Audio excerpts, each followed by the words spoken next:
Alemar. Claro. Não se apresentou. Não me apresentei. Eu sei. Tá, beleza. Não deixou o Inácio se apresentar. Tá, eu vou fazer de novo. Tem uma auditoria forte aí. Tem diretor, né? Tem diretor, né, cara? Diretora. Diretor.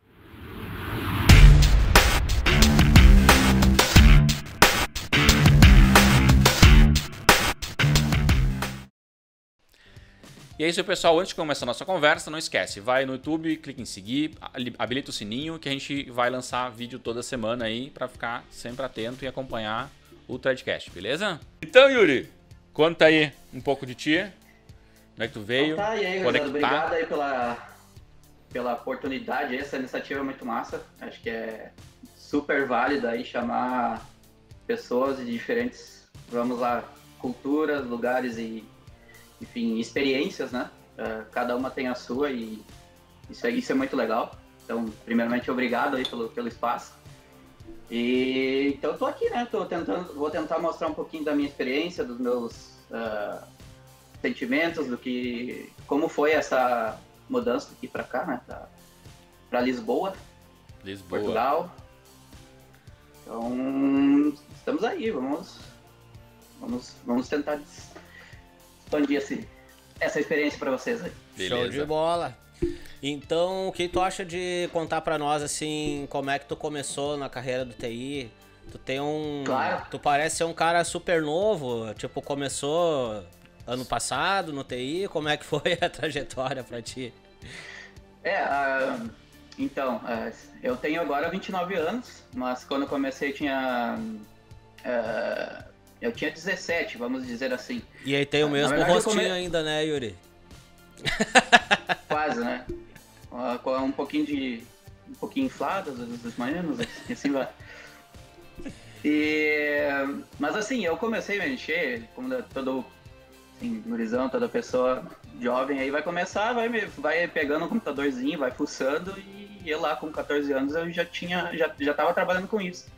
Eu consegui na época até um meio estágio para trabalhar 4 horas por dia numa assistência técnica.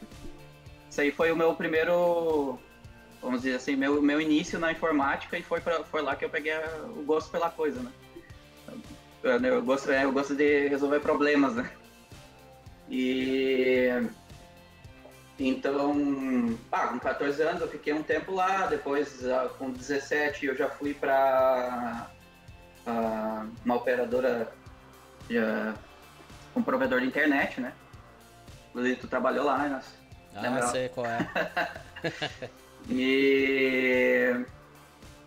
E também, fiquei um pouquinho lá, depois eu saí e continuei porque o que acontece, quando eu tinha 17, eu comecei a ser operador nesse provedor de internet e também comecei o meu curso de ciência da computação lá na URI.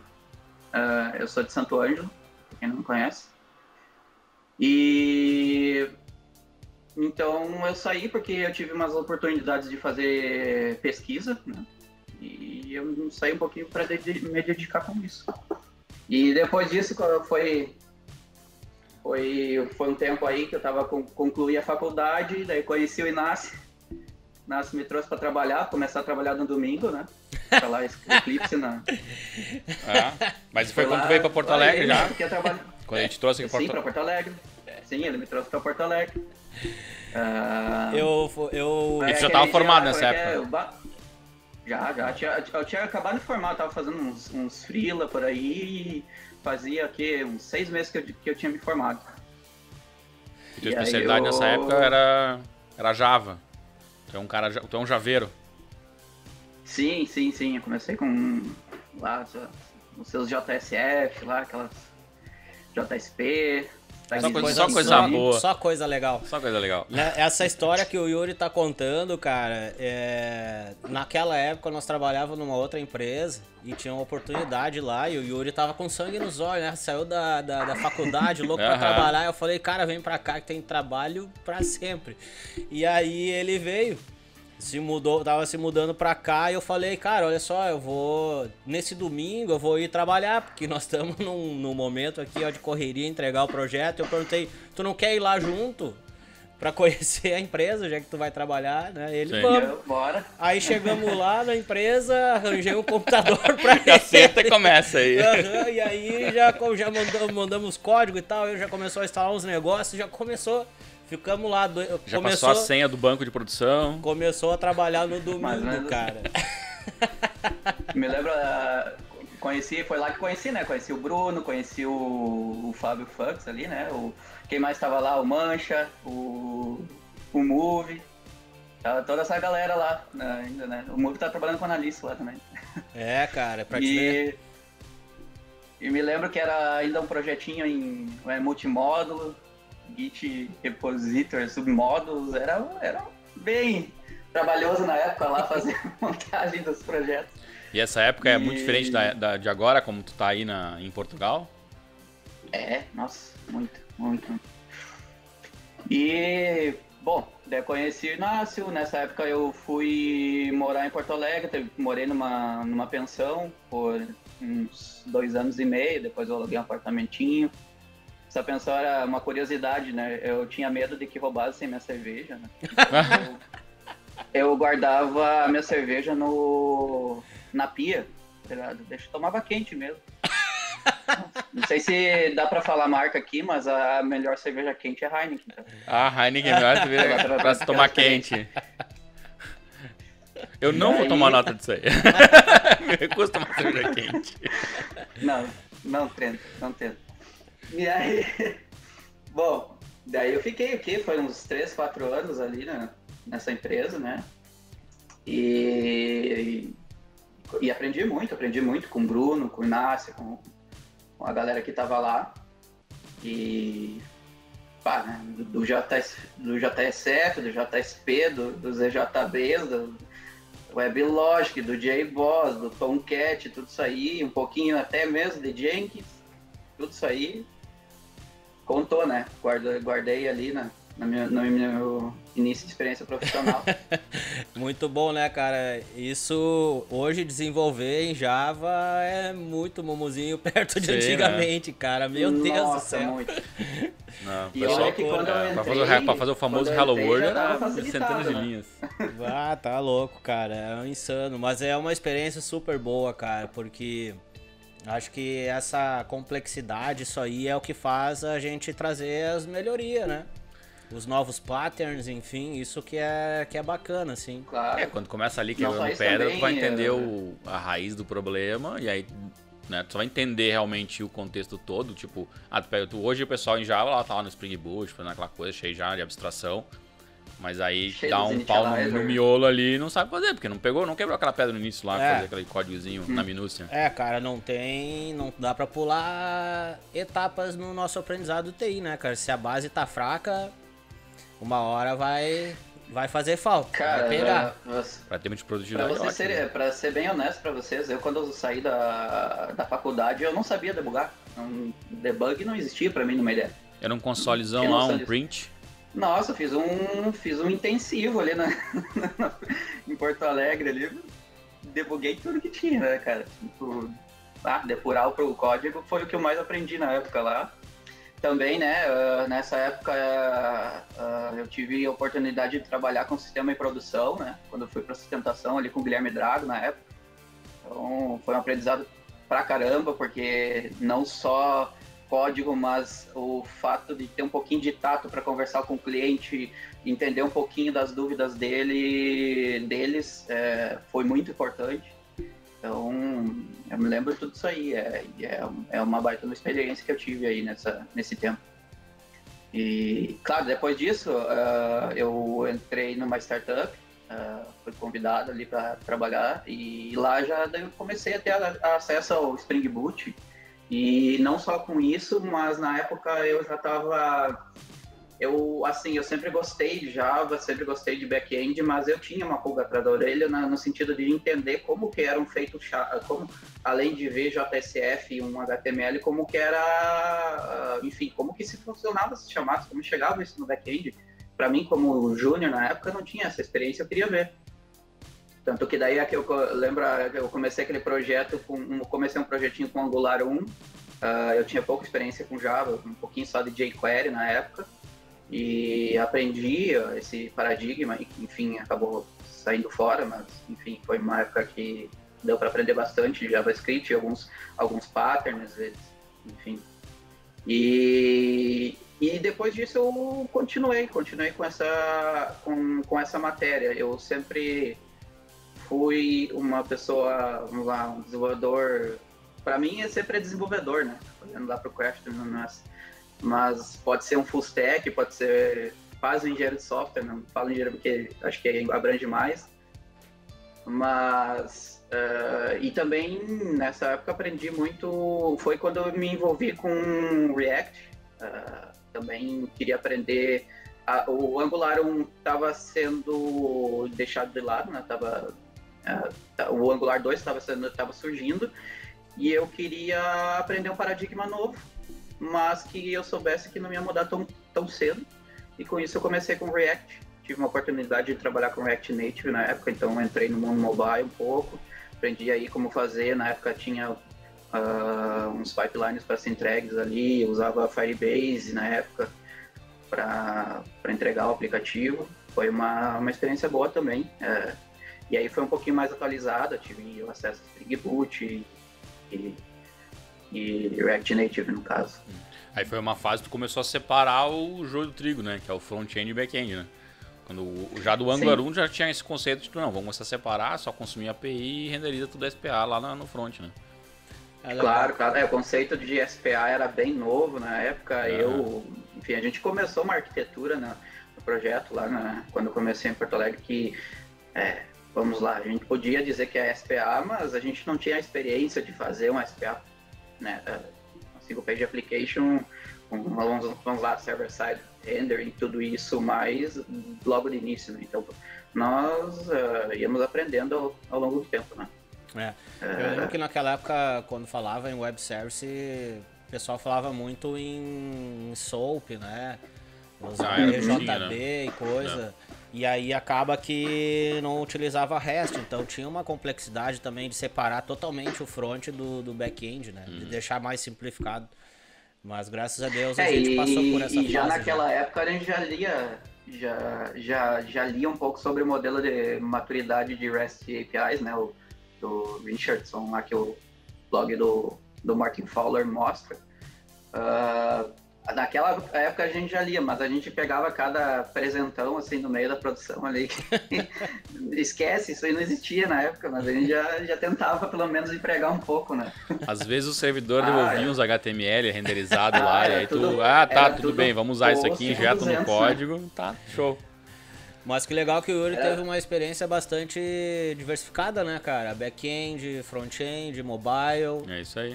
DBA também? Teve uma palhinha de DBA nessa... Teve, sim. Claro.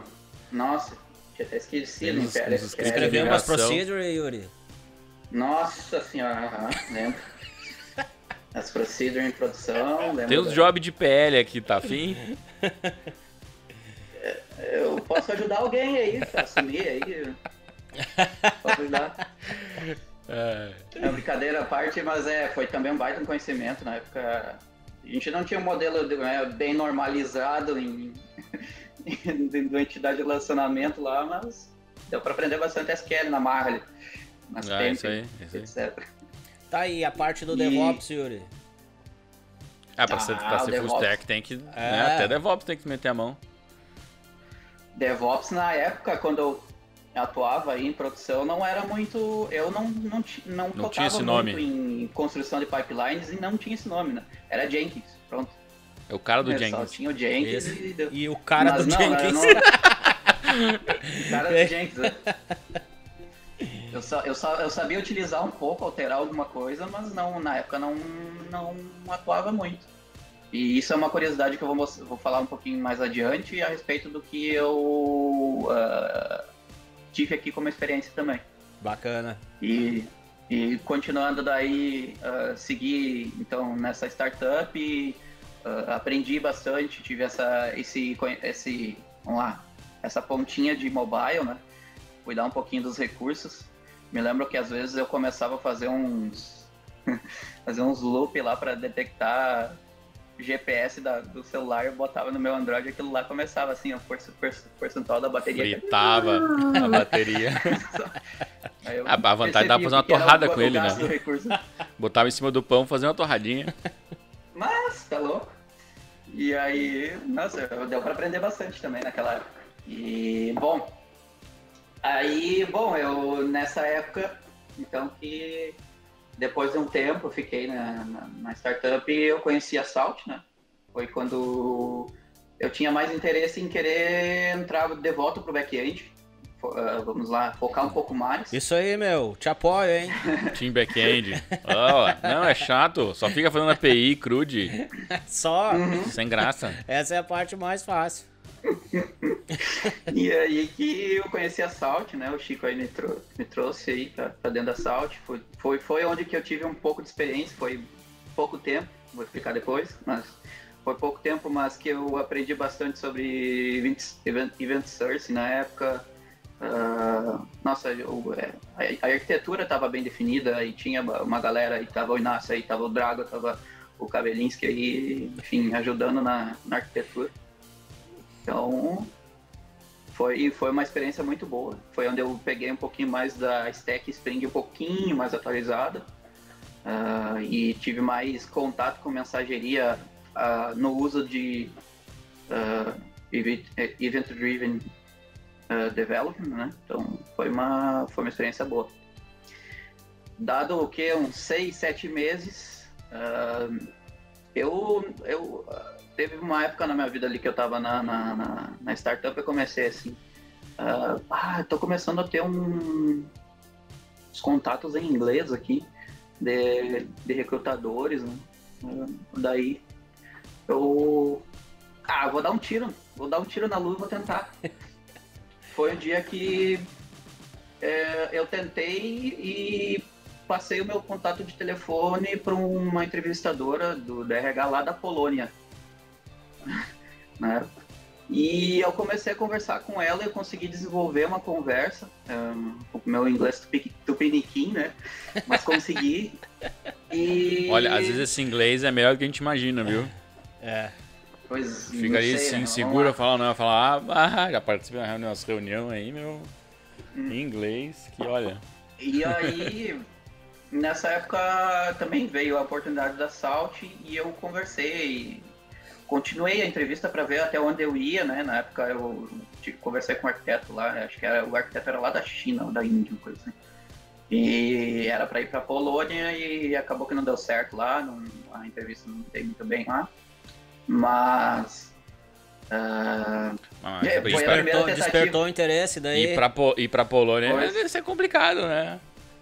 Então, será que o pessoal fala tão bem inglês assim? Medo. É comum, né? Não é bem, mas é comum o inglês, enfim, deve ser difícil, né? Se adaptar, a cultura deve ser bem diferente também. Agora, um fato bem interessante, eu tava lendo esses dias, a Polônia desde 1995, 95, tem o PIB dela, a economia dela tem aumentado 4,2% fixo todo ano, até hoje, 2020. Ela tá virando um polo tecnológico, para vocês terem noção. Sim.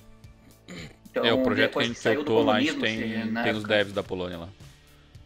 Pois é. E ele fala português. Então é um reduto... Nossa, esse é um achado. Aham. Nossa. A polonês falando português ainda deve ser uma... Loucura. Coisa interessante, né? Não, só se eles usam um software de tradução simultânea lá, eu não percebi, mas tipo, o lip sync tava muito bom. E, bom, aí na época não deu. E daí eu fiquei on hold, porque eu tava gostando muito de trabalhar aí na Salt, né? Assim, eu tava aprendendo muito. E fiquei on hold, né? Daí daqui a pouco apareceu também uma entrevistadora de Amsterdã. Conversei com ela e dessa vez o meu inglês não foi pra frente. E entra aí uma coisa bem interessante, quando o cara tá conversando em inglês, tem dias que o cara tá bem rápido na fala, ou tem dias que o cara cansa e não adianta, né? Parece travou. Falar inglês às vezes exaure a cabeça do cara e começa não aguenta mais falar, né? Pois é. E tá, tudo bem. E aí foram surgindo essas entrevistas e eu nunca parei de dar atenção a isso, porque pra mim era assim, era uma coisa extremamente distante, muito distante eu pensar em sair do país. Eu sempre olhava pra trás assim, sempre olho, né? Pá, eu não sei se é essa decisão que eu quero, do tipo, deixar minha família, deixar meus amigos, sabe? Mas também é aquela coisa, eu tô no tempo e eu não vou... Acho que agora é o melhor momento para tentar fazer isso. Mas tu nunca teve esse sonho, essa vontade de morar fora do país por um Sonho tempo? sempre tive. Mas assim, tava ali, pra mim tava era ali. uma barreira gigantesca, minha comunicação. Aham. Então, pra mim, tava bem longe, sabe? Era algo impalpável até que eu consegui, sei lá porquê, eu acho que deu um pli na cabeça lá, uma loucura. Eu vou tentar falar aqui, vamos ver o que vai dar, né? Tomou uma cervejinha e fez uma entrevista e falou inglês, que é uma mas, beleza. mas é aos poucos, vai fazendo a primeira entrevista, Pode ser, depois tem a pode ser. segunda, aí vai se ficando mais confortável, né? E aí tu vai chegar uma hora e vai perceber, é uma entrevista normal como todas as outras. Sim, sim. Tá, tem ali a questão do inglês, mas aí tu começa a ter mais confiança do que tu tá falando, até uma hora tá de boa, né? E depois dessa entrevista eu fiquei em on-hold, né? Apareciam mais propostas, apareceu várias em Berlim, outras em Londres, Irlanda, porque eu não sei o que acontece no LinkedIn, eu não tenho muita experiência nisso, mas de certa forma eu acho que por um momento de ter procurado isso, começa a aparecer na machine learning dele lá, sei lá. Ah, deve ser. Com certeza. E aí começou a aparecer todos esses países, mas eu acabei deixando, eu dizer muito obrigado, no momento não tem interesse. E um dia veio uma moça do RH de Lisboa conversar comigo, em português, querendo ver se estava disposto para conversar. E então, tá. Fiz a entrevista e daí teve um momento que a gente conversou em inglês. Então eles tinham um filtro para, pelo menos tinha que conversar em inglês para ver se conseguia lidar um pouco, né, com a língua. E acabei que eu passei na entrevista e daí eu comecei, né. Começou, né, a cair a ficha, 5 anos, assim, nossa. Cara, eu acho que o máximo que eu tinha viajado de avião era 6 horas e olha lá, aqui ali para Fortaleza, sei lá, não tinha pensado nunca ir para Europa, Estados Unidos, sim, nem pensar. Uhum. Mas quando a recrutadora te deu o feedback lá de que tinha passado tudo mesmo, tipo, agora a empresa vai te passar os detalhes de como é que tem que começar a entrar com documentação para fazer a migração, sim. que provavelmente deve ter um processo bem complicado e burocrático para fazer essa mudança, né? Sair do país, tudo mais. Né? Cara, como é que acontece, né? Agora mudou. Agora é tudo por uma empresa privada que é de São Paulo, a VSF, é o nome dela, não sei o significado. Tá, mas isso seria para empresa recrutar ou é geral? Qualquer pessoa aqui do Brasil queira... para conseguir vistos de trabalho, visto de empreendedor, enfim, tem vários deles, né? O meu, por exemplo, é D3, que era não sei se ainda continua assim, mas é o altamente qualificado porque eu tenho o curso de ciência da computação, então isso me facilitou pra caramba. E daí ela me mandou um e-mail para começar a dar entrada no visto, no passaporte. Para vocês terem noção, eu tinha que pegar todos os documentos, inclusive rendimentos, próprio onde eu estava morando agora, certidão de nascimento atualizada, autenticada, vários documentos desses. Sim, bastante, mas uma documentação bem extensa, né? E na época não era VSF, não era online. Aí eu tive que mandar tudo isso com envelope junto com o meu passaporte para Porto Alegre. Aí para Porto Alegre, levei no consulado aí em Porto Alegre e de Porto Alegre eles mandaram para São Paulo. Imagina. O teu passaporte de verdade, não era nem de uma cópia autenticada? Como é que é? Que loucura. Era o teu passaporte mesmo, não era uma cópia. O originalzão. Putz. Larga aquilo no envelope e manda pra São Paulo, assim, e vai. E eu... Tá, igual, daqui eu não é... que vai acontecer? Só não vou Pois ter é. que fazer outro passaporte depois. Me diz uma coisa sobre esse visto que tu conseguiu aí. Como é que funciona ele? É um visto por muito tempo? Ele tem um prazo de validade? Uhum. O meu visto, eu consegui no primeiro... Quando tu vem com esse visto, tu tem uma validade... tu faz ele valendo um ano e meio. Então tu consegue um certificado, uma autorização de residência por 1 ano e meio. Uhum. E depois você atualiza se tu comprovar que, enfim, tá aqui, tá trabalhando. Né? Eu, por exemplo, ainda, agora sim. renovei para mais 3 anos. Entendi. Então, Então é um... Até agora, antes da pandemia, tava bem simplificado isso. Então é bastante tempo, né? Não é que nem tipo que você vai pra um país, aí você quer ficar lá com visto de turista, aí tu fica 3 meses no país, aí quando expira, tu vai lá tu sai do país, vai pra outro lugar, volta só pra animar o passaporte e te manter, né? Uhum. Então, tem pessoas que vêm pra cá e fazem dessa maneira, né? Putz, mas é bem difícil, né? Sim, mas assim, e ficam renovando, acham um emprego e comprovam que estão aqui, né? Comprovam a residência, enfim. E, assim, até agora foi tranquilo, né? Eu não sei como vai mudar isso agora depois da pandemia, mas já estava aumentando um pouquinho mais a restrição, estava ficando um pouquinho mais difícil para entrar. Então, assim, tinha muita entrada de imigrantes aqui que não tinha muita qualificação, vinha mais para prestar serviço como, sei lá, encanador, mecânico, sabe? E isso ainda tem muita falta aqui, mas de alguma forma aumentou muito a imigração brasileira, não só brasileira, mas de outros países. Tem muita gente da Nigéria que vem para cá. E isso aumentou e eles estão agora está tendo um controle um pouco maior. E, bom, daí eu mandei essa documentação, esperei 1 mês e meio, 2. E você vai demorar, sei lá, 6 meses, né, para ir, para me chamarem. Aí tá, chegou em 2 meses, aí eu comecei a conversar com o RH daqui de Portugal, dizendo, olha, recebi o meu passaporte com carimbo. Daí, logo me responderam, tá, daqui 1 semana tu já pode vir. Opa, como assim? Rápido, hein? Assim, foi... E a empresa lá custeou toda a tua mudança? Sim. Passagem? Sim, a passagem para mim, para minha esposa, para Fernanda, eu tive que... a gente pagou. Mas também os 15 primeiros dias que fica no Airbnb, algum lugar que a gente consiga comprovar, eles te pagam também. Foi o que aconteceu para mim. Uhum. Mas aí, nesses 15 dias, eu fiquei na casa do Bacana. É um outro amigo nosso que mora lá. Também mora lá. Tu teve que casar pra ir, Yuri? Teve que casar aqui no Brasil pra ir pra Portugal? Claro, sim. Levei, né? Levei mala e cuia, levei todo mundo. Só vai me levar daqui se for casando. Nem vem. Basicamente foi o recado. E me diz uma coisa, como é que é... Como é que é aí, tipo, tu falou, né, que teve um tempo aí pra poder...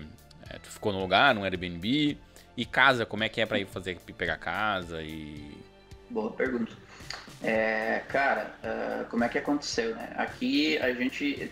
Quando tu chega aqui, tu chega com aquele medo de que tu não vai conseguir tempo suficiente para alugar um apartamento. Uhum. Nós estávamos um pouco folgados porque o Fernando estava nos apoiando aí, mas a gente tinha aquela, né? Não vamos ficar morando na casa deles, né? Vamos se mexer. Uhum. E aí como a Fernanda não estava trabalhando ainda, ela teve tempo e ela começou a achar os apartamentos e agendava para nós, no final do meu expediente, a gente ir olhar o apartamento.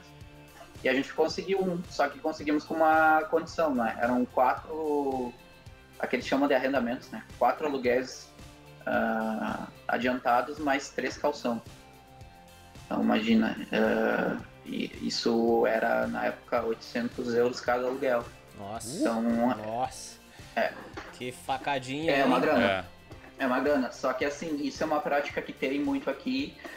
com bastante custo, com bastante paciência, tu consegue por exemplo, um calção e um adiantamento, mas tem que ter o apoio, né? Agora, por exemplo, a Fernanda, como ela está trabalhando como corretora imobiliária aqui, ela faz isso, ela ajuda muito, apoia muito o pessoal que vem do Brasil aqui, e ela consegue, às vezes, negociar esse tipo de coisa, né?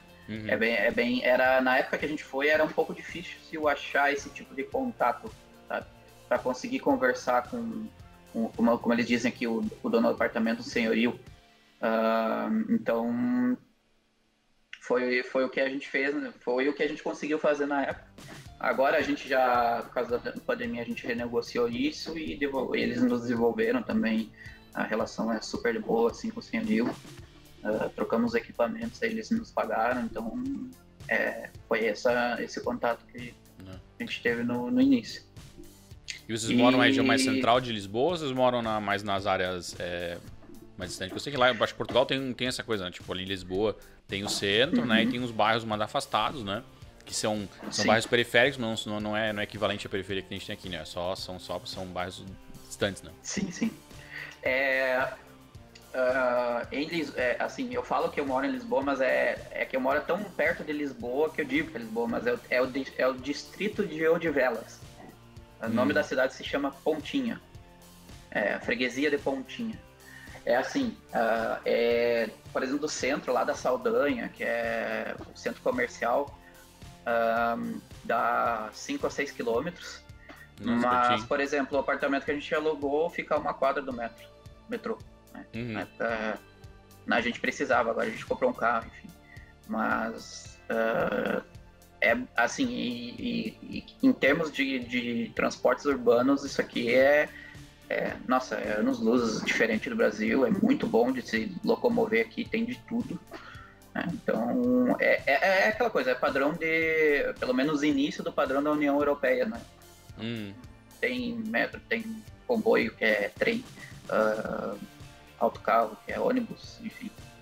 A pessoa já tá lá há tanto tempo, começa já a falar, porque eu peguei um autocarro ali. Aí o cara vê assim, quer um carro automático? Dirige sozinho. Ei, Yuri, tu já caiu em alguma situação assim mais constrangedora sobre o idioma do português de Portugal? Tem umas coisas bem complicadas aí. Por exemplo, né, o nosso real, né, o real gaúcho aí, fica falando no meio do metro aí. Já aconteceu várias vezes, eu e a Fernanda, a gente conversar alguma coisa assim, falta aí, falta 20 pila pra essas coisas aqui. No meio do metro, assim, o pessoal olhar meio estranho pra ti, né? E o que é isso, né? Sabe? Porque pila é um nome, uma conotação bem complicada aqui, né? Fala, a gente quer saber o que é. Fala aí. Que nem o, né? Pila! Pila. Ou então 20 pila é uma 20 pila, né? Não, eu vou contar uma da... Os gaúchos devem passar trabalho lá. Eu tava no metro voltando pra casa e naquelas, né, tu fica um pouco... Tu fala o português, mas é o português Portugal aqui, e daí quando tu encontra um brasileiro, tu fica mais relaxado, começa a conversar bem e tal. No trabalho, uma vez um gerente meu, eu fiquei louco de irritado, porque ele... mas ó o Yuri, esse desgraçado aqui, como é que pode? Tu não entende? Esse desgraçado tá tentando resolver isso aqui, mas o que é isso, cara? O cara tá me chamando de desgraçado, assim. Uma cara dura, meu! Daí mas daí que eu fui perceber, entender, que desgraçado pra eles aqui era a conotação de coitado, ferrado, assim. Eu tava com 20 projetos lá e o cara tentando me defender lá, que eu não podia entrar mais em nenhuma task pra mim, entendeu? Eu achando que ele tava até xingando. Porque o desgraçado é o que não tem a graça, né? Não tem a bênção, né? Alguém que, coitado. Sentido certo, digamos assim. A gente quem botou desgraçado pra coisa ruim. E aí, tem essas diferenças aí que a gente tem que parar um pouquinho, pensar, pra ver se não tá ofendendo ou tá sendo ofendido, enfim, né? Ou tá entendendo errado. Mas no teu trabalho, assim, no dia a dia, tu fala mais português de Portugal, português do Brasil ou inglês? Eu falo aquele português do Brasil com Portugal, né? Eu às vezes largo em vez de dizer pois é, né? Pois. Daí o nosso bar é o epá, Epa. né? Pra eles. É, Só que parecido. eu quando fico, sei lá, tô discutindo alguma coisa, eu pois, mas entretanto, eu largo uma misturança, assim, é um gaúcho, Uma loucuragem. um português, nossa, eles às vezes ficam boiando quando eu tô conversando com eles. Um galdeiro dos pampas portugueses. Pois, né? Entretanto, aqui o mas é entretanto, entendi, percebo, percebi, essas coisas tem que ficar trocando às vezes. E aquela coisa que dizem que E- o português, aí ele é muito literal, então se tu não fala exatamente com as palavras que tem que ser dita, ele não entende e fica até brabo, assim. Às vezes até se ofende porque tu não completa ou tu não explica da forma que tem que ser explicado. Olha, eu não vejo eles muito ofendidos, mas eles, dependendo do que a gente fala, às vezes larga, por exemplo, nós temos, às vezes, quando aconteceu uma situação aqui que, enfim, deu um estresse com os amigos, não, um cliente da Fernanda ali, porque ela estava conversando em grupo, e a gente tem aquele costume de falar quando tem uma coisa que não está muito certa, mas nós precisamos dizer sobre isso, sejamos honestos, mas não é assim que a gente tinha pensado. Quando largou isso, a pessoa se sentiu ofendida, pensou que, enfim, estava te chamando ela de desonesta. De mentirosa. Entendeu? Tenso. Eu dei alguns que casos, fala, assim. né, cara? É porque tem a conotação na palavra que pra eles é diferente, né? Ele vai falar e vai soar diferente, né? E aí, quando eu tava vindo pra cá, né, daí eu fui avisar a família, avisei o pai e a mãe. Mas tu avisou no Tu aeroporto. avisou quando tava indo embora. Ô, mãe, só aqui no mãe, aeroporto. só pra te avisar, tô indo morar em Portugal amanhã.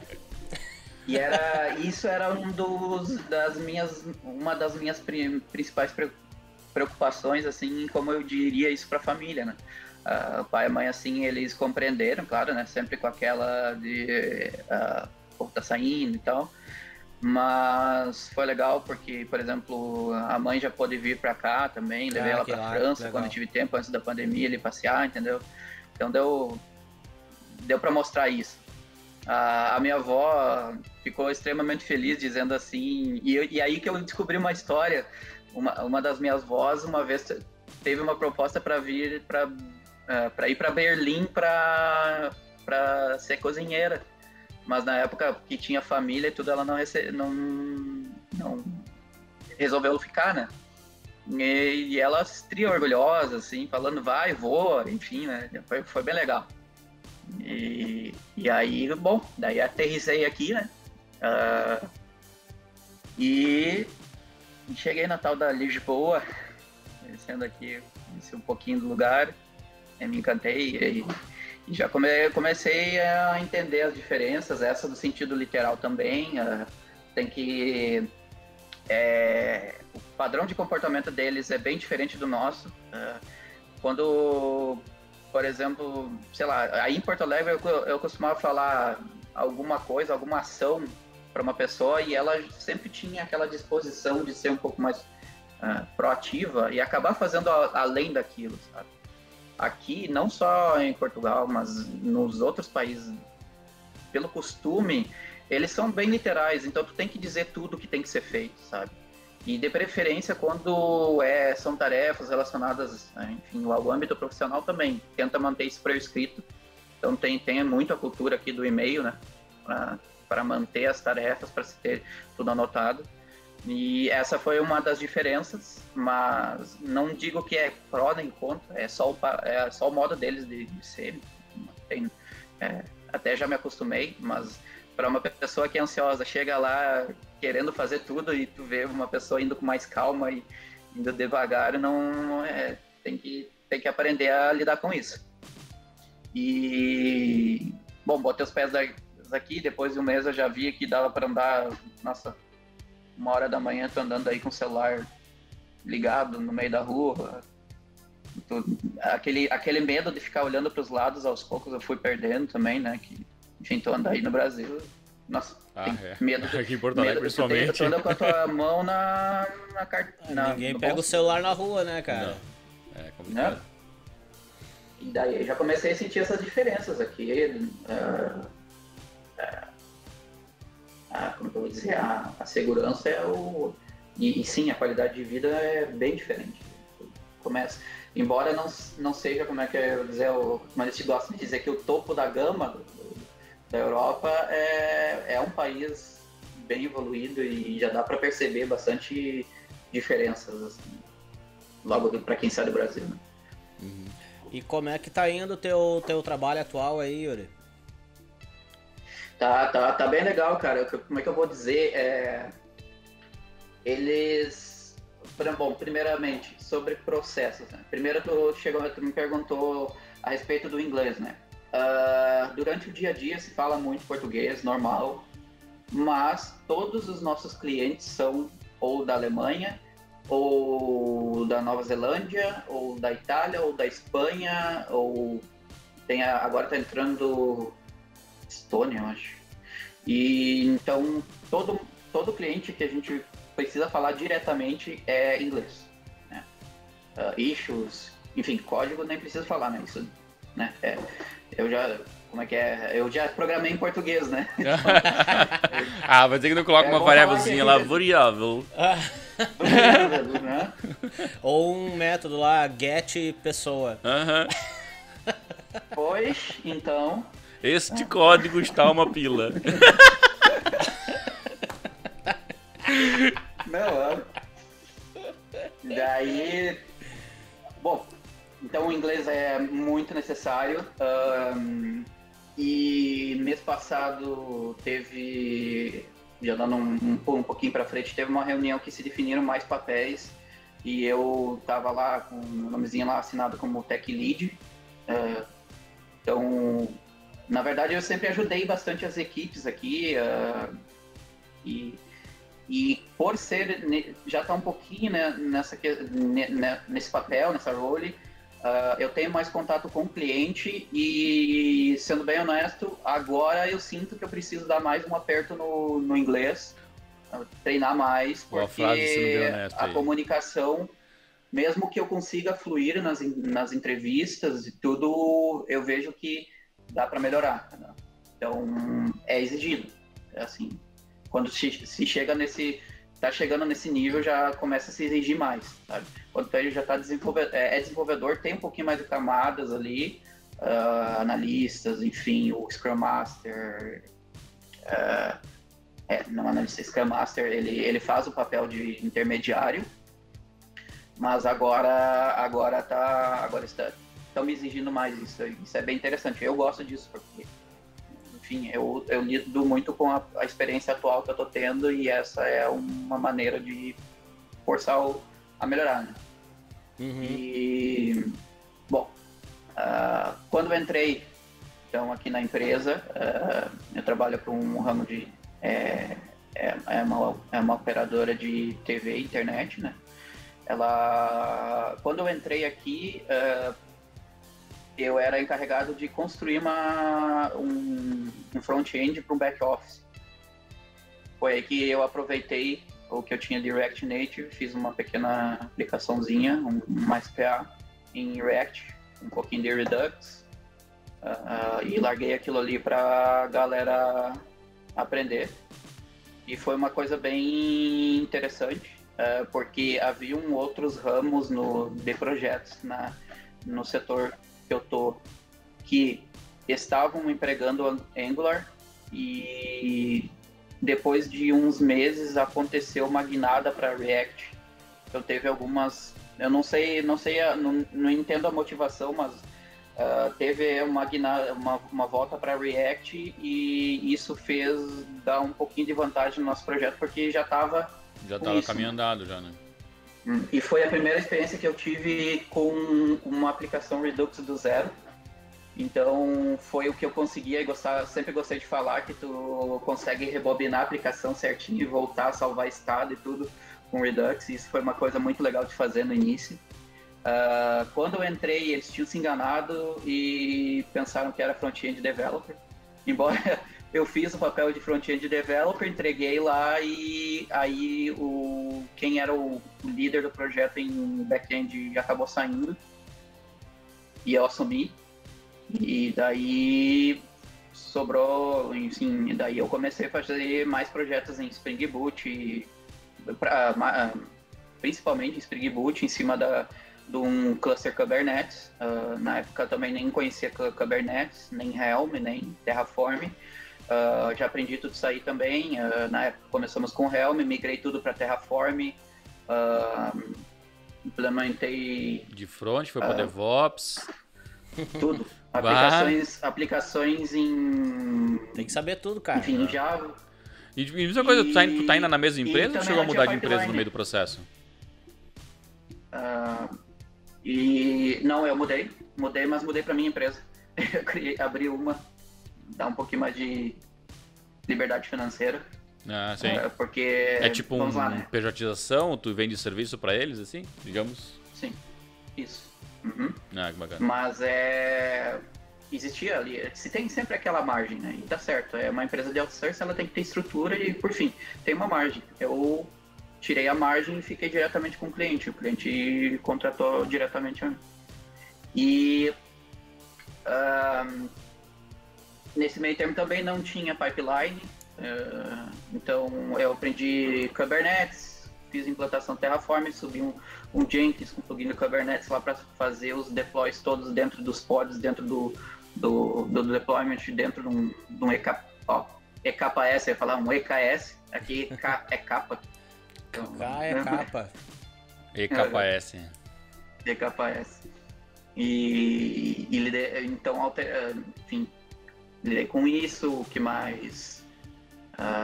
Então, migrei bastante essa estrutura e depois de um tempo que eu estava trabalhando com Helm, surgiu a necessidade de mudar para Terraform, daí eu migrei tudo que estava em Helm para isso. Aí começou, até agora a gente ainda trabalha bastante na discussão entre arquitetos a respeito de como nós fazemos uma separação do que nós chamamos o que é provisioning, ou provisionamento, o que é infraestrutura de verdade. Porque tem assim, aquela coisa, começa a história do ovo ou a galinha. Tu vai fazer uma infraestrutura, aí tu precisa entregar o projeto, mas para entregar o projeto tu precisa da infraestrutura. Então primeiro tu entrega a infraestrutura, depois faz mais um projeto de provisionamento, digamos, do código, do deploy, e mescla isso depois junto no Terraform. Foi a maneira que a gente conseguiu lidar até agora para, por exemplo, nós temos um novo ambiente, um ambiente de homologação, dá um Terraform Apply na infraestrutura, dispara o deploy, dispara o delivery do Jenkins e faz o Terraform Apply do projeto de provisionamento. E assim a gente tem uma infraestrutura, vamos dizer assim, quase infra as code do zero. Né? É isso que eu tenho trabalhado agora. Né? Vocês não estão trabalhando com GitOps? Não. Porque a questão pode ser tu ter o trabalho de provisionar a infraestrutura básica e aí depois os times dos projetos, cada um faz da infraestrutura self-service e acabam provisionando o que eles precisam também. Obviamente que vai depender muito do que vocês fizerem de arquitetura para poder ter uma infraestrutura, como é que eu vou dizer, que não tenha infraestrutura diferente de outra, sabe? Tipo o código do Terraform, por exemplo, eu acho que tem que ficar tudo no mesmo lugar. Dentro do projeto. Isso, porque num momento que vocês têm, sei lá, quer trocar de cloud ou quer fazer um disaster recovery, alguma coisa assim, roda o código do Terraform do zero e vai provisionar tudo o que vocês fizeram em todos os projetos até o momento atual, né? Uhum. Essa escolha, eu vou ser bem honesto, assim, foi por início da minha experiência como uma pessoa que assumiu o assumiu um pouco da cabeça ali, o que aconteceu? Eu colocava tudo, eu organizava cada um dos seus projetos com a infraestrutura dentro do código, dentro do lado ali, né? Mas enfim, no repositório. Repositórios separados por microserviços, não fazia monorepo, podia ser também, mas não fazia. E em determinada altura eu comecei a sofrer muito com a questão de gestão disso. Então, esse é o ponto que eu tava querendo chegar, porque daí tu vai ter as coisas separadas e aí tu fazer um plano de disaster recovery depois vai ser meio caótico, assim. Foi aí que eu senti a dor ali e por isso que eu fui por essa alternativa, né? Não, nada é bala de prata, né? Mas foi o que foi o que nos ajudou a entregar mais rápido na época, né? Legal, meu. Uma experiência bem massa mesmo. Eu gosto desse tipo de coisa. Sim, foi bem então, corrido. basicamente construiu toda a stack, né? Toda a estrutura ali, a base da infra plataforma. Código. Vocês têm toda a infra como código mesmo ou eu tenho uns dedinhos lá que alguém clicou lá no console da AWS? Tem dedinho lá. Tem o shell script executado no terminal, assim, na mão. Não, o primeiro deles foi que nem o Rafa falou, né? Aquele lacinho no cocô ali, né? Mas no segundo agora, embora nós temos ali um baita framework, que é o serverless, eu comecei a lidar com arquitetura de Lambda na Amazon, e Lambdas Step Functions, que são as State Machines, API Gateways, nós decidimos ir por Terraform também, mas essa do zero. E eu fico enchendo o saco do arquiteto de soluções lá, pra toda hora fez pull aí, fez commit, fez pull. A gente fica sabe, eu tô bem na cola de manter isso organizado, mesmo que ainda tá separado. Dessa vez, tomei uma decisão diferente, que coloquei isso no monorepo e mantive o deploy automatizado, que a gente tem ali, enfim, com um jest coverage em cima, e enfim, não era mais outra coisa, né? Não é mais Java, mas pulei para Node agora, para arquitetura de serverless, e coloquei isso, enfim, defini junto com uns colegas novos que entraram na equipe. O projeto tem que ser monorepo, seguir essas guidelines aqui, e coverage para tudo, mesmo que a gente tenha uma equipe de testes end-to-end. Não pense em colocar um TypeScript aí nesse teu JavaScript Node? É TypeScript. Já tá. E eu corto o dedinho de quem coloca N no negócio. N, é isso aí. Tem que botar os lints ali, bota um hook no commit lá. Nem faz commit quando tem uns lints errados. Não permite. Brincadeiras à parte, isso eu deixo um pouquinho mais leve, porque o pessoal que entrou é bem novo, embora isso eu tô indo contra a maré, mas eu cuido muito no code review isso. Que a pessoa deu um N ali, pera lá, vamos ver se tu não consegue definir esse evento que tá chegando na Lambda, ou, sei lá, esse tipo, esse domínio, entendeu? E daí tem sido uma experiência bem interessante. Como é que eu vou dizer? Nós estamos trabalhando numa migração do que é tradicional para Agile, embora o cliente, tradicional, o cliente ainda tem nichos. O cliente tem nichos, então alguns deles aceitam muito isso, muito Agile, e outros não. Então, às vezes, fica uma indecisão e a gente acaba fazendo uma sprint de 30 dias e que não é uma entrega muito boa, né? A gente já sabe, né? Errar rápido fica difícil de fazer desse jeito. Mas quando tu diz tradicional, é o quê? Um waterfallzão assim, vem em cima, vai ter que fazer, entrega e ignora o resultado. Sim. Me diz uma coisa, agora tu entrou nessa questão aí. Antes tu comentou sobre a questão cultural do lugar, do pessoal ser um pouco literal, da questão de escrever as coisas, deixar um pouco mais mastigado, bem definido para o pessoal fazer, né? Ou seja, tu que é um cara que está acostumado a receber uma frase num papel de pão e tentar resolver tudo e ir atrás e descobrir, né? O Agile tem muito essa questão cultural também. Esse perfil que tu identificou dos times aí, das pessoas, enfim, tu não acha que traz vai de encontro com a questão do ágil? Talvez seja mais difícil colocar o ágil ali dentro por causa disso? Como que eu vou dizer, voltando um passinho antes, eu acho assim, eu não sou uma pessoa, eu sou uma pessoa que não sou extremamente agilista, não pelo fato de que, cara, pra mim assim, o processo tá funcionando, é o que importa, desde que a gente saiba e tenha a humildade de dizer, nós erramos e vamos arrumar, entendeu? Agora, eu acredito que o tradicional que estava sendo aplicado aqui tem sido aplicado bem, pelo fato de que os processos eram bem definidos. Mas sim, esse comportamento é um pouco híbrido. Há pessoas novas, o pessoal que acabou de se formar, tem muito Scrum Master, mas existe sim pessoal e esforço para se ter Scrum Masters, Product Owner mais perto da gente. Tudo isso tem. Agora, é um pouco híbrido porque sim, tem muita gente tradicional. Inclusive no projeto anterior a gente sofreu muito com um pessoal que demorava 30 dias para entregar uma alteração de coluna, assim, sabe? Meu Deus, cara. E era ágil, e aí o cliente às vezes tinha um pouquinho ágil não daquela... tem nada a ver com demora na entrega, né? Então, mas aí que tá, imagina o contexto assim, nós estávamos tentando seguir pelo menos lá o Kanban, o Scrum. O cliente olhando aquilo já estava olhando isso um pouquinho de uma forma não certa, que é pensando agile, então tudo vai ter que ser rápido, vamos entregar? Não.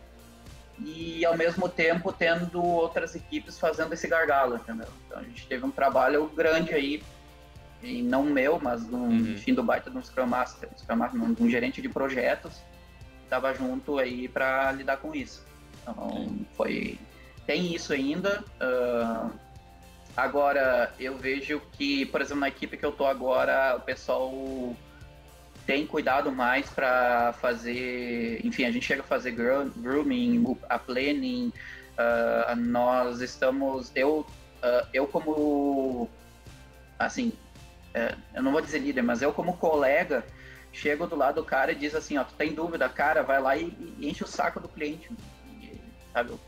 Às vezes eu já irritei o cliente, eu mesmo, perguntando umas coisas bobas. Não chega só com as palavras do cliente, né? Que às vezes não tá entendendo exatamente o que tem, qual é a solução que tem que ser criada, né?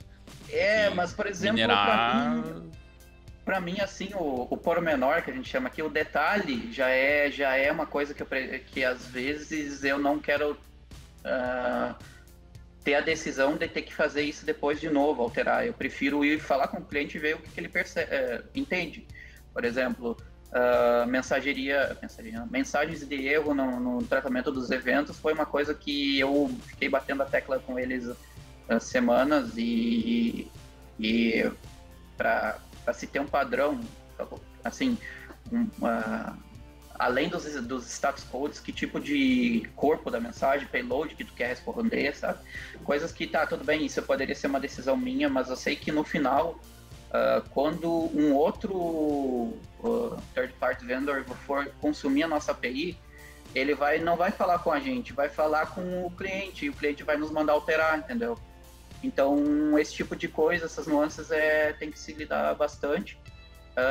E eu tenho notado nas nossas sprints que a gente está conseguindo fazer em 15 dias, uma mudança significativa, que é realmente errar mais rápido, né? E essa mudança tem apresentado também no cliente, mesmo que nem todos adotam, no sentido de que quando a gente vê que tem uma documentação, ela não é uma coisa suficiente, mas vai fazer isso gera comunicação com o cliente, ele já vai sentir essa dor, então ele vai tentar agilizar isso também. Então essa experiência que eu estou tendo agora. Tu diz que o cliente é que não adota essa questão de usar sprints curtas, né? 2 semanas. Não, o cliente que especifica, eu quero receber, sei lá, um pacote de melhorias a cada mês, é isso? Exato. Tradicional, exatamente. Para eles, alguns dos nichos do cliente não enxergam dessa maneira. Tipo, eles querem Agile e já definem sprints, e entram no nosso Gira para olhar, sabe? Sim. Agora tem outros que não, querem pacotes de 1 mês, 2 meses, e aí o Scrum Master tenta adaptar numa sprint, entendeu? Pois é. Isso não é Agile, mas enfim, é uma tentativa, né? Pelo que eu tô vendo, na verdade, ser ágil não é ter sprint, né? Exato. É um conceito mais abstrato, né? Isso, ser o sprint ágil... é do Scrum, né? Não é ter sprint, não é ter dailies... Ser ágil não é isso, né? Então o que eu vejo que tá acontecendo é só mudar a forma de organizar as entregas. Porque o resto continua com o mesmo pensamento, todo mundo tá tendo o mesmo pensamento. Só que uma parte do time, da empresa tá dizendo, eu quero entregas em 15 dias. E a outra tá dizendo, eu quero em 30. Entendeu? Não mudou nada. E é teu cliente, né? O pensamento é o mesmo.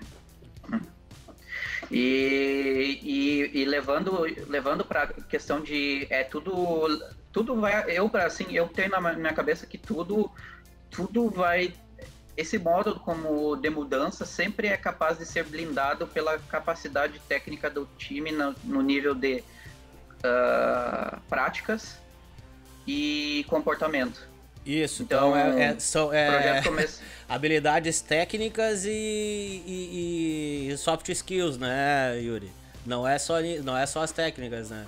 É os dois. Sim, é isso. Mas, por exemplo, soft skill poderia dizer na minha experiência, o meu colega, ele ter a capacidade e a percepção do cliente de que as coisas têm que ser entregues com teste, né? Então, por exemplo, nesse projeto, o outro não foi assim. A gente tem teste no outro. Mas não é como eu tô pregando agora e tô pedindo, que o Jest é fácil de fazer coverage, a gente gruda 100% do coverage nos nossos testes unitários e orienta. E daí, claro, vai ainda a equipe de end-to-end para testar isso, mas a gente já sabe, já tá blindado com qualidade de código. E só do fazer o nosso JUnit test já força a pessoa a refatorar, entendeu? Então, mas isso é uma soft skill no sentido de o desenvolvedor tem que entender que o cliente quer coisa com qualidade, né? Isso não vem nem da soft skill, nem da Agile, vem do lado do software craftsmanship lá. Então, tem tudo isso, né? E esse cliente que vocês estão, que tu fala, ele é um cliente técnico pelo jeito, né? Porque se ele faz... Se ele requer que tu entregue cobertura de testes, enfim, os testes passando e tudo mais, ele deve ter uma habilidade, uma noção disso, né? Porque às vezes é difícil tu vender. Na verdade, o cliente, ele não cobra esses testes, mas com certeza um cliente sempre cobra a qualidade. Então, porque às vezes é difícil tu mostrar para o cliente, apresentar para ele, tipo, eu vou fazer testes unitários, isso vai aumentar X% do tempo de desenvolvimento, né? Porque para ele tudo vai vir numa forma mastigada, qualidade, mas ele consegue enxergar que a qualidade é aquele relatório de um teste de cobertura, né? Porque às vezes é difícil, como é que tu vai apresentar para o cliente? Eu quero qualidade. Tá, é muito subjetivo. A qualidade que eu tenho de forma objetiva é apresentar isso aí, né? Mas aí como é que tu vai, como é que tu apresenta? Ele olha aquilo ali e consegue enxergar? Tem partes do cliente que gostam de ver o coverage, não só da minha parte de unitária, mas da equipe de testes. E a equipe de testes tem um framework muito interessante que é baseado em Cucumber aqui, então é um pouquinho de behavior ali. Se faz testes unitários para as principais funcionalidades que são cobradas, e isso às vezes o cliente pede. Nem sempre toda a parte do cliente pede, mas isso, no meu ponto de vista, não impede da gente fazer isso, né? Fazer essa cobertura, até porque, como tu falou, a questão de aumento de tempo, como eu converso com o Scrum Master da equipe e eu converso com o meu colega, eu tento mostrar que teste unitário não é uma task nova, é uma capacidade que o desenvolvedor tem que ter. E por mais que isso soe um pouco exigente demais, tem que ser uma qualidade uma capacidade técnica que o desenvolvedor tem que ter ao tempo que ele fazia para desenvolver antes sem, né? Eu confesso que na minha experiência, eu fiz muito software sem testar, entregava muito sem teste. mas chegou uma determinada altura que eu queria me estressar menos. Na prática é isso, tu vai te estressar menos por uma coisa com mais confiabilidade. E eu comecei a lidar de uma maneira que eu tentei melhorar um pouco mais a produtividade do que eu entrego com testes e tentando entregar isso ao mesmo tempo. É lá, ninguém é perfeito, é claro que isso acontece, né? Aumentar um pouco o tempo. Mas se isso tá várias semanas numa equipe, a tendência é diminuir, as pessoas estarem acostumadas, a base de código do teste tá mais alinhada, né? Eu faria algo semelhante assim. Não daria opção de entregar sem testes, por exemplo. Pelo menos os testes unitários, né? Sim, mas essa é a opção que eu estou fazendo nesse projeto novo agora. E o E2E também, pelo menos das funcionalidades principais, não precisa ser tudo, né? A pirâmide de teste, na parte maior, tu enche de teste unitário, né? Que são coisas mais específicas. E na parte menor da pirâmide, o teste Z2E, por exemplo. Aí tu não tem todos os testes, mas tu tem pelo menos os fluxos principais da aplicação. Sim. Os cenários de caso feliz, alguma coisa nesse sentido. E esse do E2E talvez pode ser negociado, né? Mas acho que os outros não, a gente já tem que trabalhar com a qualidade embutida. Entendeu? Tu tá entregando o software, ele tá aqui, ó. Eu garanto que isso aqui não vai dar problema. Entendeu? Sim. E aí sim, claro, obviamente, vai ter empresas que vão ter fornecedor que vai entregar em menos tempo, não sei o quê. Aí beleza, é aquela coisa, Mas vai depender né? de senioridade do desenvolvedor, não é uma questão de tipo, só porque eu sei fazer teste unitário bem, eu vou conseguir codar em mesmo tempo que eu codava sem fazer teste. Ou seja, vai ter que ter um custo a mais. Isso vai gerar um custo a mais. É isso que eu tô dizendo. Daí o fornecedor, a empresa vai escolher o fornecedor A ou o fornecedor B. E ele provavelmente pode ir pelo mais barato. Que daí é o cara que vai entregar lá. Exatamente, ele vai tu vai chegar lá na concorrência para mostrar teu orçamento, e o cara vai dizer assim, não, eu faço essa feature em 100 horas. Ah não, mas o cara que faz com testes, entendeu? Que pro cliente talvez não vê tanto valor, porque os dois vão garantir qualidade. Não, Os dois vão garantir qualidade. Não, meus devs são super bons aqui, mas eu tenho meia dúzia de pleno e o outro lá tem 2 sênior, um júnior. Mas enfim, o ponto final é assim, tipo, a hora de quem for vender e aplica teste vai ter mais horas de trabalho do que quem não aplica. Tudo bem, o problema é que o TI, o software é visto como um custo hoje, pela maior parte das empresas. É um custo, em vez de ser um investimento. Então o que tu faz com o custo? Tu tenta gastar menos possível, porque tu tá vendo como custo. Então com empresas investimento que também, tu vai tentar o melhor investimento com o menor custo possível. Cara, mais ou menos. Mais ou menos. Aí depende se tu quer a curto prazo ou a longo prazo, entendeu? Mas tudo tem a ver com o teu fator. Tu nunca vai dizer assim, unlimited budget para uma determinada coisa só porque é investimento. Não, tu vai sempre ter um investimento. Tudo tem limite, não tem dinheiro infinito, mas... Exatamente, mas então tu sempre assim, vai achar no teu próprio investimento, tu vai achar alguma coisa que se encaixe dentro daquilo que tu faz e tu vai buscar dentro do investimento algo que seja o mínimo possível. Tudo bem, mas a forma como tu pensa e olha para aquilo é diferente. Né? Porque daqui a pouco tu vai dizer assim, não, então corta isso aqui, corta aquilo lá, porque tu quer reduzir mais, entendeu?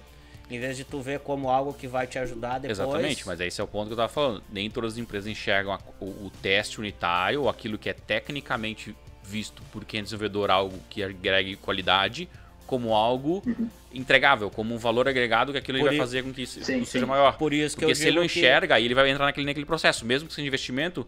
Mas isso é uma firula, isso é um relatório, eu não quero. Por isso que eu digo que não é uma opção. Entendeu?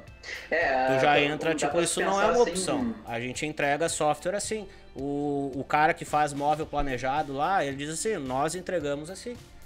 Entendeu? Não é tipo assim, entrega sem as aberturas X, sem o material Y. Não, no nosso modelo de entrega de software, vem com a qualidade embutida, que nem a empresa que faz móvel planejado, que já tem claro, o mas padrão aí dela, vai ter o cara que vende móvel planejado, sei lá, um metro quadrado R$200, R$2.000, e o cara que vende um metro quadrado por R$1.000, entendeu? Pela metade do preço do que vende anterior, entendeu?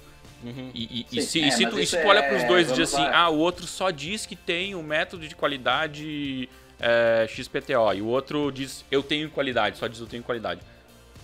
se tu olha o preço, se a pessoa não entende o que quer dizer o XPTO, ele vai escolher o outro, que diz que tem qualidade também, mas que de fato não necessariamente isso acaba indo para uma discussão bem high level, né? Se a gente for pensar o seguinte, o que um cliente vai procurar numa empresa com qualidade versus o que a empresa que tem qualidade usa para demonstrar, né? Vamos lá, tem várias empresas aí que tem State of Agile, State of Quality para mostrar pesquisas, avanços na área de qualidade de software e desenvolvimento como uma ferramenta para, vamos lá, marketing, né? Não só para isso, mas também mostrar o quão eles são capazes. E isso atrai outro tipo de cliente, que é o cliente que enxerga isso. Isso. Né? É a mesma história dos certificações ISO, outro né? braço de discussão, cliente né? X quer fornecedor que tenha ISO, que tenha aquilo outro. Né? Claro, o ISO tem muito mais a ver com um processo administrativo, é mais burocrático, mas quem compra e vê que o ISO vale mais 20% no custo de um serviço, vai comprar o que tem o ISO com 20% mais de custo. Mas quem olha o ISO e diz, o ISO não me serve para nada, ele não vai fazer questão de comprar, entendeu?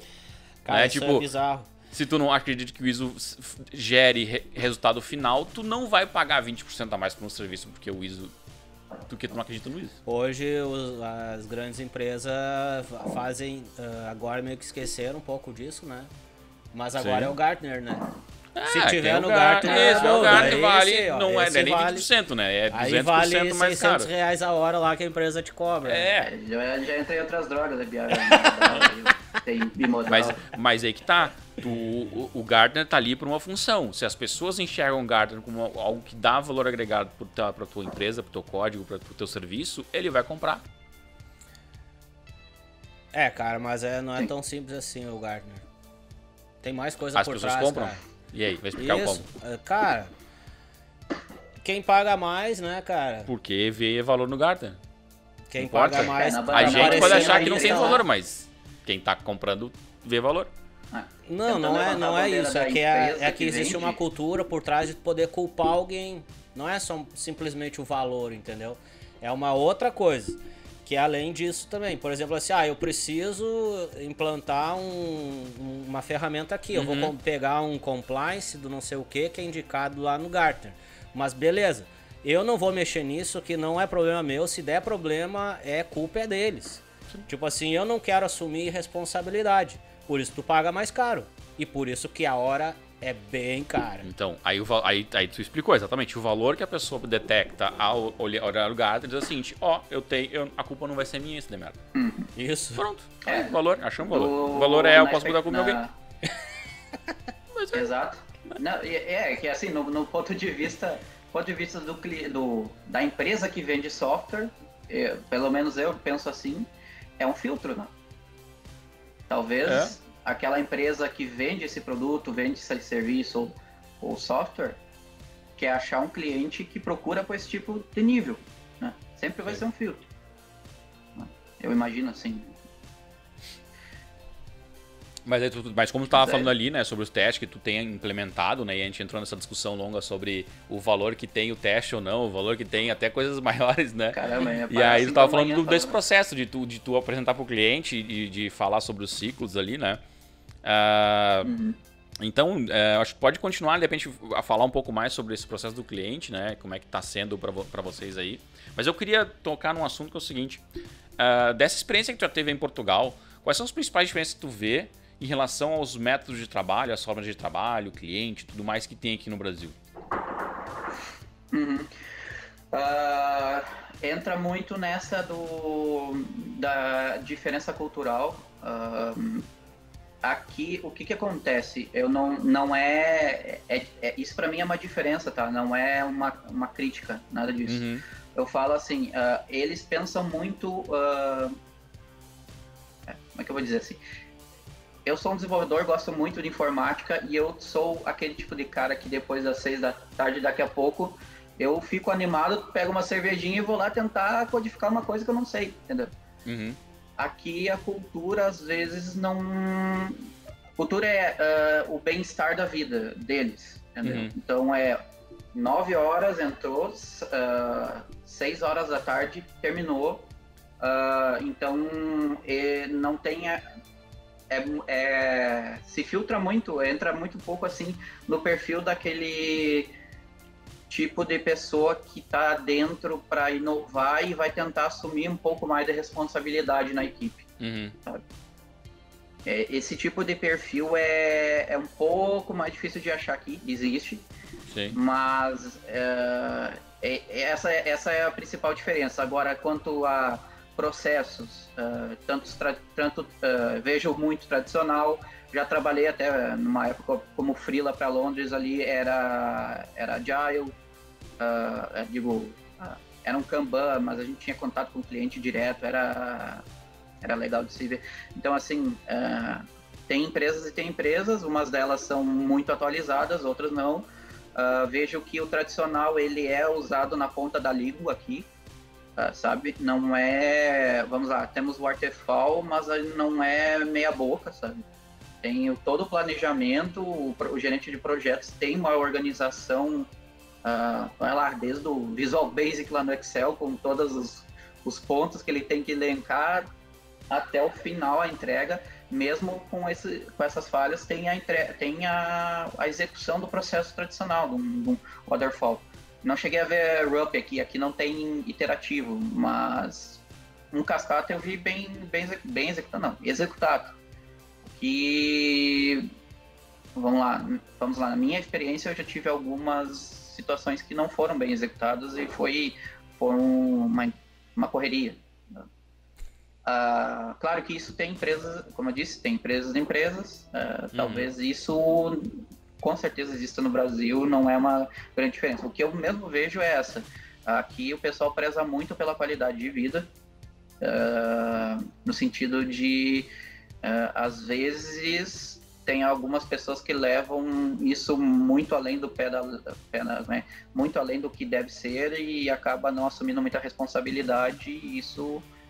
dependendo do nível, do contexto que tu tá, por exemplo, a entrega rápida e inovação é um pouco complicado. O Yuri mal chegou lá, já virou líder, cara. Ó. Entendeu? É mérito dele. Isso. Não fala mal dos portugueses, cara. Não tô falando mal, cara. É mérito dele, o cara é bom. Sim. Saiu da South System. Mas lá também tem caras bons, né? Não, com certeza. Aliás, Entendeu? eu já, um tempo atrás eu pensei sobre Portugal e tudo mais, o contexto lá, né? E aí eu falei com um familiar, né, alguém próximo, que tinha feito um estágio, mas ele passou um tempo da empresa que ele trabalhava em Portugal, ele morou lá por 6 meses. E ele falou assim, cara, aqui tem uma característica de Portugal, é que assim, o pessoal já tem, tipo, por exemplo, base de inglês muito boa, porque já aprendeu inglês desde o início. Então, no tipo assim, se a vaga... do ensino fundamental deles. E todo mundo fala super inglês super bem. E quando tu tá lá, tu vem de fora, vem do Brasil, se tu não tá nesse nível de português super bem fluente, né? Às vezes, pra tu crescer em carreira, tu vai competir com profissionais extremamente qualificados, né? Tem que entender isso. Eles estão estudando isso em universidades europeias, né? Que, querendo ou não, tem um status mais relevante do que universidades brasileiras. Claro, no dia a dia isso nunca vai acontecer, não é executor de fato, mas isso pesa, né?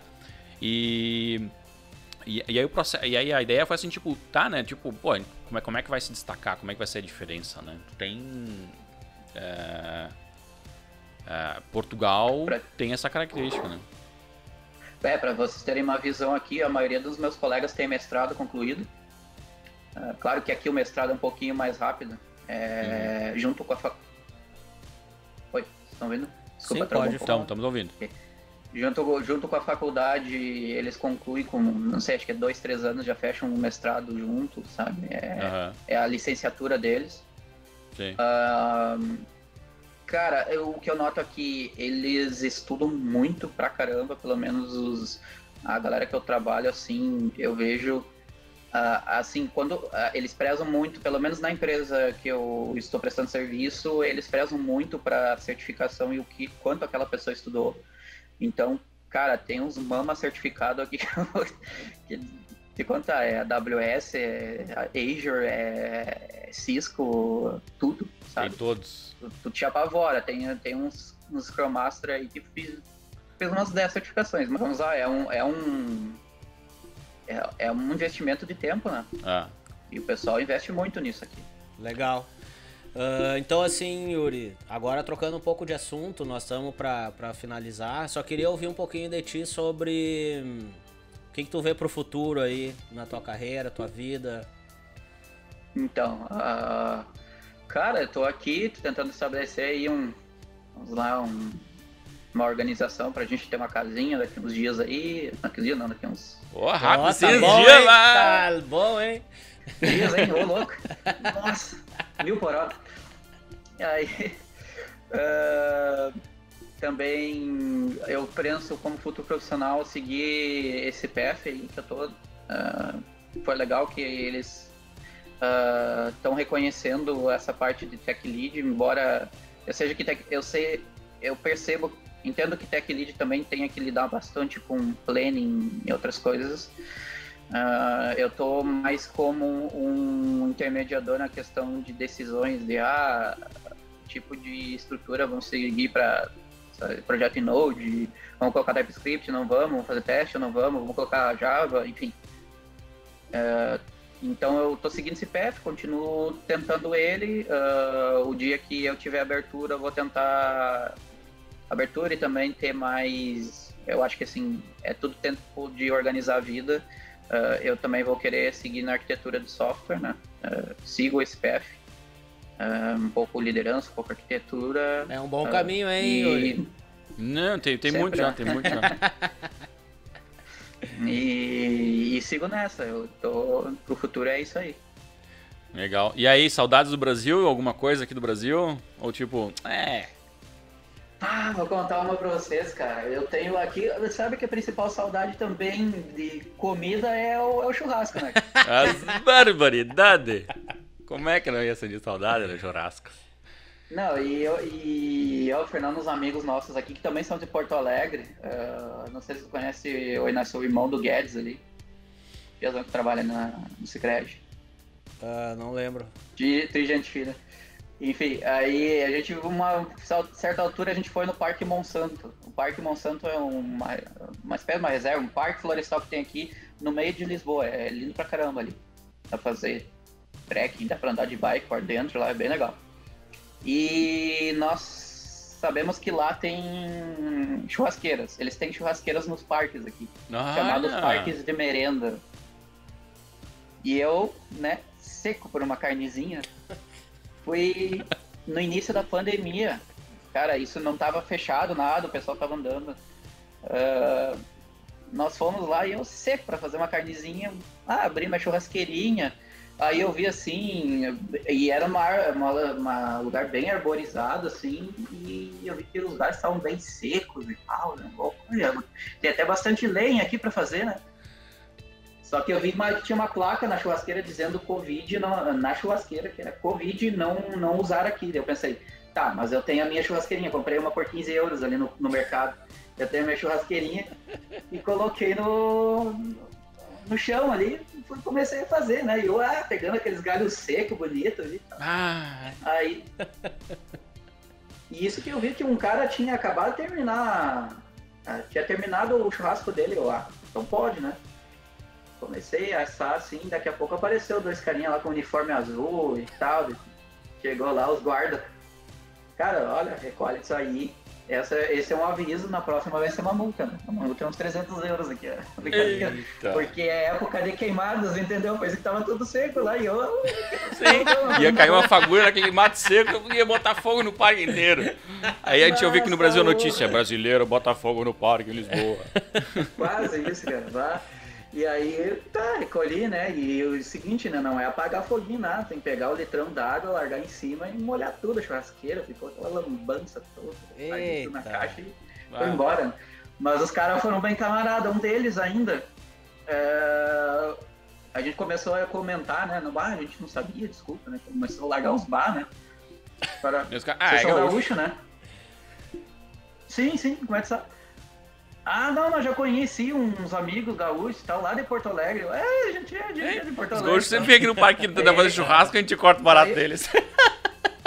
E daí eu só olhei, quase olhei pra uma cara de tacho pro cara assim, tá, e porque cortou o nosso churrasco, então, você sabe.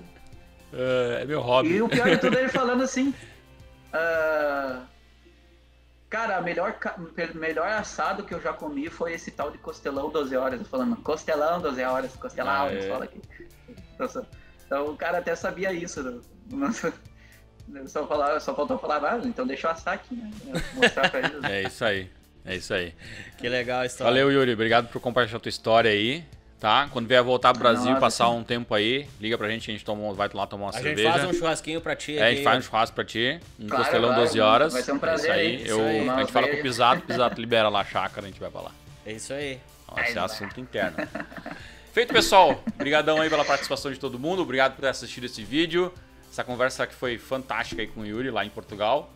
Beleza, pessoal? Não esquece lá, segue Valeu, o canal. galera aí, valeu, galera, e pelo... liga o sininho. Ah, e Contato bota aí, comentário também, né? Isso fala um pouco mais do que tá achando do programa, iluminação, que hoje tá um pouco diferente, câmera que é diferente. Vai falando aí, comenta, fala que não gostou, fala que é ruim. É isso aí, cara. Feito. Tchau, tchau. Falou, abraço. Cuida aí. Tchau, tchau.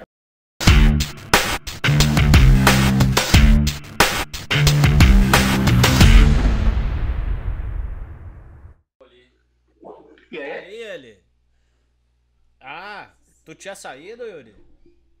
Sim, é que eu esqueci disso, eu saí.